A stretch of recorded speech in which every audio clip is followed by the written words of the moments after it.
Hello students, class 11th business studies chapter number 2 व्यावसायिक संगठन के स्वरूप, फॉर्म्स ऑफ बिजनेस ऑर्गेनाइजेशन। इस चैप्टर में साझेदारी जो हमारा टॉपिक था उसके सारे टॉपिक्स जो हैं, कंटेंट है, वो कंप्लीट हो चुके हैं सिवाय एक के। वो मैं आपको आज कराने जा रही हूँ, ध्यान दीजिएगा। साझेदारी फर्म का पंजीयन, registration of partnership firm. Generally एक क्वेश्चन है जो अराइज होता है सभी के मन में कि क्या एक पार्टनरशिप फर्म का रजिस्ट्रेशन कराना कंपलसरी है। और जनरली ये क्वेश्चन हमारे ऑब्जेक्टिव्स में भी पूछा जाता है और समटाइम्स क्वेश्चन में भी आता है। तो ध्यान दीजिएगा, इंडियन पार्टनरशिप एक्ट 1932 के अकॉर्डिंग फर्म के रजिस्ट्रेशन का प्रोविज़न तो है, बट ये कंपलसरी नहीं है। साझेदारों को अपनी फर्म का रजिस्ट्रेशन कराना है या नहीं, ये पूरी तरीके से उनकी इच्छा पर निर्भर करता है, डिपेंड करता है उनकी विलिंगनेस पर। बट फर्म का रजिस्ट्रेशन ना कराने के काफ़ी ड्रॉबैक्स फेस करने पड़ते हैं और फर्म के रजिस्ट्रेशन के काफ़ी सारे बेनिफिट्स जो हैं वो भी मिलते हैं। तो हम देखते हैं फर्म के रजिस्ट्रेशन से संबंधित टॉपिक्स। पंजीयन की विधि, यानी सबसे पहले हम प्रोसीजर देखते हैं कि अगर साझेदार अपने फर्म को रजिस्टर करवाना चाहें तो उन्हें उसके लिए क्या प्रोसीजर फॉलो करना पड़ता है। तो सबसे पहले हर एक जो स्टेट है वहाँ पे फर्म को रजिस्टर कराने के लिए ऑफिसेज होते हैं। ऐसे ऑफिसेज में जाकर फर्म को रजिस्टर कराने के लिए एक प्रॉपर सिस्टम या प्रोसेस को फॉलो करना पड़ता है।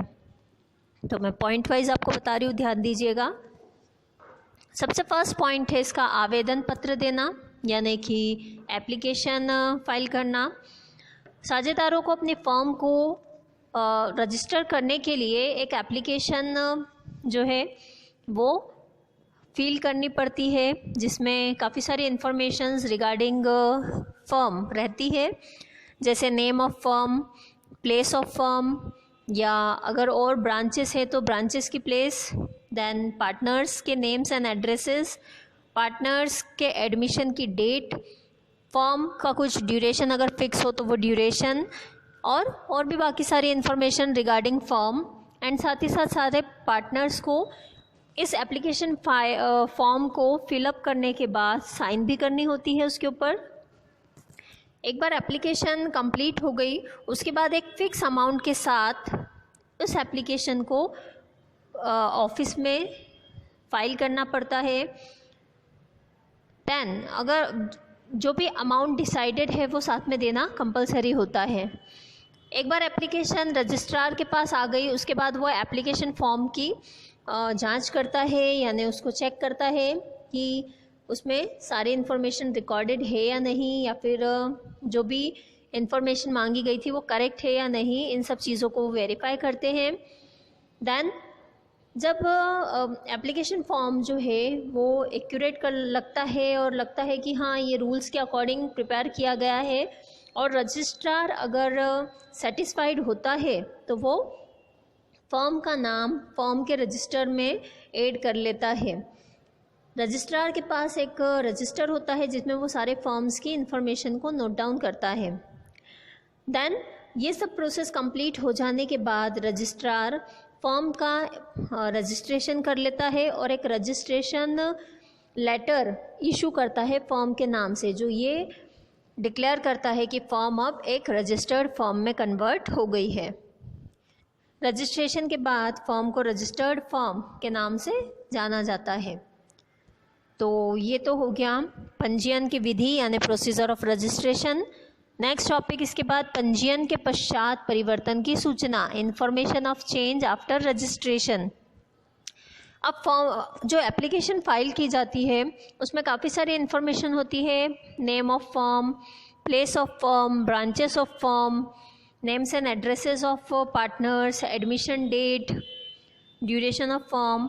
समटाइम्स ऐसा होता है कि इनमें से कोई इन्फॉर्मेशन चेंज करने की रिक्वायरमेंट होती है, जैसे मान लो हेड ऑफिस जो है फर्म का वो किसी और प्लेस पे ट्रांसफ़र हो रहा हो, या फिर फर्म ने एक और न्यू ब्रांच ओपन कर ली हो, या कोई न्यू पार्टनर का एडमिशन हुआ हो, या रिटायरिंग पार्टनर हो कोई जो रिटायर हुआ है। तो ये सारी इन्फॉर्मेशन जो है ये भी यानी इस टाइप के जो भी चेंजेस होते हैं उन चेंजेस को भी रजिस्ट्रार के पास अपडेट करवाना पड़ता है।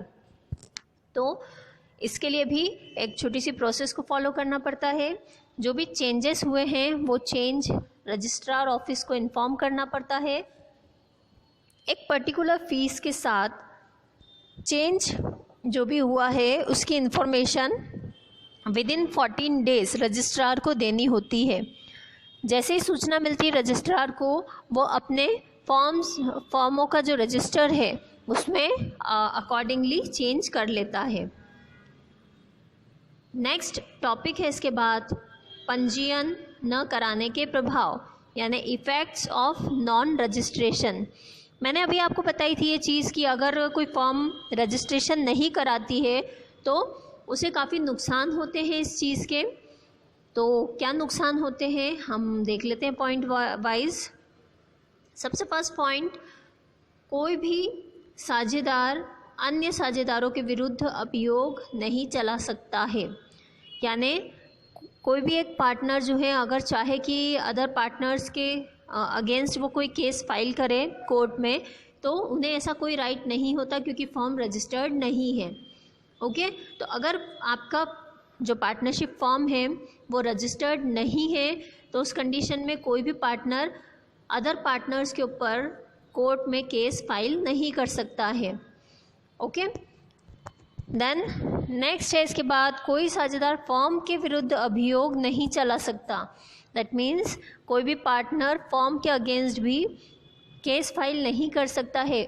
ऑब्वियस सी बात है कि अगर फॉर्म रजिस्टर्ड है ही नहीं तो कोर्ट के अकॉर्डिंग तो फॉर्म का कोई एग्जिस्टेंस है ही नहीं, तो कोई भी साझेदार कोई भी पार्टनर जो है फॉर्म के अगेंस्ट केस फाइल कर ही नहीं पाएगा। ओके, बिकॉज कोर्ट के लिए तो फॉर्म ना के बराबर है या नहीं है, एक बराबर। थर्ड पॉइंट है इसके बाद फॉर्म भी किसी साझेदार के विरुद्ध अभियोग नहीं चला सकती। इट मीन्स फॉर्म अपने किसी पार्टनर के ऊपर केस फाइल नहीं कर सकती है। अगर फॉर्म रजिस्टर्ड नहीं है तो फॉर्म का खुद का ही अपना कोई एग्जिस्टेंस नहीं माना जाता है। तो जब फॉर्म का एग्जिस्टेंस ही नहीं है तो फॉर्म किसी और के ऊपर केस भी फाइल नहीं कर सकती है। नेक्स्ट इसके बाद फॉर्म किसी और पे यानी किसी अन्य पक्ष पर भी अभियोग नहीं चला सकती। अन्य पक्ष मतलब फॉर्म के अलावा, जैसे मान लो फॉर्म किसी दूसरी फॉर्म पे या किसी बाहरी व्यक्ति पर अगर केस चलाना चाहे तो वो भी नहीं कर सकती है। सेम थिंग, फॉर्म का अपना कोई लीगल एग्जिस्टेंस नहीं है। तो जब फॉर्म का कोई लीगल एग्जिस्टेंस है ही नहीं तो वो किसी थर्ड पार्टी के अगेंस्ट केस फाइल नहीं कर सकती है। ठीक है, ओके। देन नेक्स्ट इसके अलावा एक ये सब तो थे कि फॉर्म या साझेदार केस फाइल नहीं कर सकते, बट एक और बड़ा ड्रॉबैक है वो ये कि अन्य पक्ष ज़रूर फॉर्म के अगेंस्ट केस फाइल कर सकते हैं। यानी जो थर्ड पार्टी है वो फॉर्म पे ज़रूर केस फाइल कर सकती है। ओके, यानी फॉर्म का रजिस्ट्रेशन अगर नहीं कराया आपने तो आपको नुकसान होगा, आप केस नहीं कर पाओगे, बट अगर कोई और चाहे तो वो आपके ऊपर ज़रूर केस कर सकता है। ठीक है, सिंपल सी थिंग है, अगर किसी पार्टनरशिप फॉर्म का रजिस्ट्रेशन नहीं है तो इस चीज़ का थर्ड पार्टी पे कोई असर नहीं होगा। अगर वो चाहे तो केस फाइल कर सकती है कोर्ट में, एंड कोर्ट भी उस केस को डेफिनेटली चलाएगी, क्योंकि फॉर्म जो है रजिस्टर्ड नहीं है तो फॉर्म का तो वैसे भी कोई एग्जिस्टेंस नहीं है, तो उसके अगेंस्ट केस फाइल किया जा सकता है। ओके, तो ये तो था पंजीयन न कराने के प्रभाव। नेक्स्ट टॉपिक है इसके बाद हमारा पंजीयन कराने के लाभ यानी एडवांटेजेस ऑफ रजिस्ट्रेशन। अब भाई रजिस्ट्रेशन कराने ना कराने के तो बहुत सारे प्रॉब्लम और परेशानियां हमने देखी।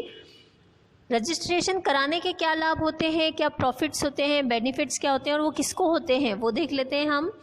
सबसे पहला बेनिफिट तो होता है पार्टनर्स को, क्योंकि जब फॉर्म रजिस्टर्ड हो जाती है तो कोई भी पार्टनर जो है अदर पार्टनर्स पर, अदर थर्ड पार्टीज़ पर या फॉर्म के ऊपर केस फाइल कर सकते हैं। देन इसके अलावा जो ऋणदाता है उनको लाभ होता है, जैसे कि क्रेडिटर्स जो हैं अगर उनका अमाउंट नहीं पे कर रही है फॉर्म, तो ऐसे में जो कोर्ट है उसमें केस फाइल किया जा सकता है उस पर्सन के थ्रू। रजिस्टर्ड है, ऐसे में कोई भी पार्टनर मना नहीं कर सकता कि हम इस फर्म से कोई रिलेशन नहीं रखते हैं, क्योंकि सबका नाम रजिस्टर्ड होगा वहाँ रजिस्ट्रार ऑफिस में। देन फर्म को भी बहुत लाभ है, बेनिफिट है, बिकॉज फर्म रजिस्टर्ड हो जाती है तो वो भी अपने किसी साझेदार पे या किसी थर्ड पार्टी के ऊपर केस फाइल कर सकती है इजीली। इसके अलावा अगर कोई new person as partner enter होता है फर्म में तो उसको भी अपने राइट्स के लिए लड़ने का राइट मिल जाता है। वो चाहे तो फर्म अगर उसके साथ कुछ गलत करती है या उसको पेमेंट नहीं करती उसके प्रॉफिट का, तो ऐसे में वो न्यू पार्टनर भी एज अ रजिस्टर्ड पार्टनर अपने फर्म के अगेंस्ट केस फाइल कर सकती है। देन जो पार्टनर रिटायरिंग है उसके लिए भी बेनिफिट है। उसका जो भी अमाउंट बनता है अगर फर्म वो अमाउंट देने के लिए तैयार नहीं होती या नाटक करती है तो वो भी केस फाइल कर सकता है। तो इसका मतलब ये है कि फर्म अगर रजिस्टर्ड है तो ऐसे में बहुत इजी हो जाता है फर्म के लिए, फर्म के जो पार्टनर्स हैं उनके लिए, कि वो अपने राइट्स के लिए या किसी प्रॉब्लम के लिए इजीली केस फाइल कर सकते हैं। तो ये थे बेनिफिट्स। यहाँ आपका जो टॉपिक है